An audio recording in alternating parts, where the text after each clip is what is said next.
তুমি মোর জীবনের ভাবনা, হৃদয়ে সুখের দোলা, নিজেকে আমি ভুলতে পারি, তোমাকে যাবে না ভোলা। আহা, তারপরে কি জানি, আমি কি জানি, আপনি জানেন। দুঃখ সুখের সাথী তুমি।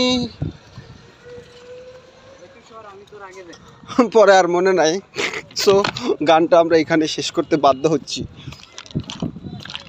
সবাই ভালো থাকবেন এবং আমার এই ক্ষুদ্র চ্যানেলটি সাবস্ক্রাইব করবেন আশা করি। আর একটা লাইক এবং একটা কমেন্ট করে দিবেন। জানি আপনারা লাইকও করবেন না, কমেন্টও করবেন না। লাইক করতে গেলে আপনি একটু হাতে কষ্ট হইব, আর কমেন্ট করতে গেলে লিখতে কষ্ট হইব, টাইপিং করতে কষ্ট হইব। সো আপনাদের কিছু করার দরকার নেই, খালি একটা বউ খুঁজে দিন যাতে তাড়াতাড়ি বিয়ে করতে পারি, আর বিয়ার পরে যাতে বুঝেন তো বিষয়টা। তো